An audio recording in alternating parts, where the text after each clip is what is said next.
morning po sa ating mga kababayan. I-share lang po namin ang dagdag na information sa inyo upang hindi po kayo maligaw kung paano ang pag-secure ng PSA copy ng document.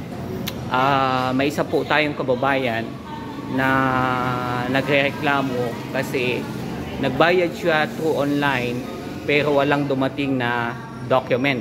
Meron din pong isang case na nangyari na nag-request ng kanyang PSA copy at nagbayad po siya sa PayMaya or GCash. PayMaya or GCash na clinic-claim niya yung document niya na binayaran. Pag-check po dito sa aming tanggapan, walang pumasok na payment sa PSA mismo, Provincial Office ng Camarines Norte. Ngayon, nais naming ipaalam sa inyo kung kayo ay magbabayad through online or through GCash or PayMaya man, maaari po kayong sumadya mismo dito sa aming tanggapan. Magbabayad po kayo dito mismo through online. I-scan nyo lang po ang QR code ng aming sa GCash upang hindi po kayo magkamali. Kasi pag nagkamali po kayo, sayang ang binayaran ninyong document kasi hindi ninyo makukuha. At the time na transact kayo, doon lang po kayo magbabayad, mag-i-scan kayo dito sa aming tanggapan sa PayMaya. Andito po ang PayMaya natin para sigurado na yung binayad ninyo ay maibibigay sa inyo. Kasi sayang pag kayo po ang nagkamali, at your cost po iyon. Then sa mga nagre-request po ng documents na nagkamali ng issue kasi hindi man perfect ang pagpapadala sa amin ng documents, dito sa amin sa releasing, pag nakapagbayad ka na,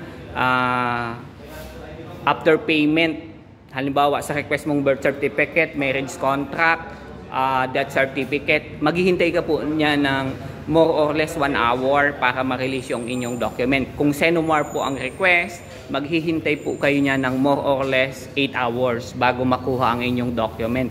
Ngayon, kung nagkataon na ang document na nai-release po sa inyo ay may mali, kaya kapag kayo ay nag-request, i-check po ang document kung tama ang tinanggap, at kung mali po ang natanggap na document, ipaabot agad sa amin upang may report natin sa central office, ma-check doon, ma-double check kung talagang mali yung na-issue, at kung nagkamali talaga ng issue, wala na po yung bayad, obligation ni PSA na ibigay yung tamang document sa inyo.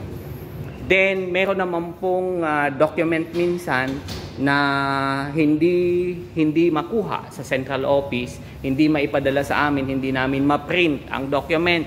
1 oras na, 2 oras na naghihintay, wala pa po, nagagalit na ang requester, wala po kaming magawa kasi hindi nakukuha ang document. Minsan, ang kadahilanan po niyan ay malabo ang kopya ng document, hindi siya nasi-search agad, hindi siya nakukuha, kaya natatagalan.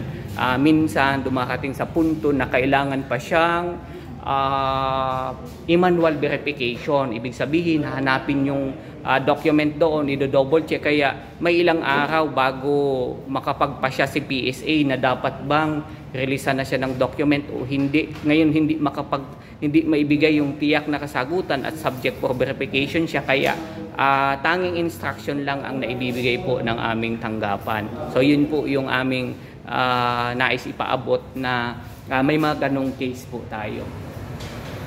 So salamat po.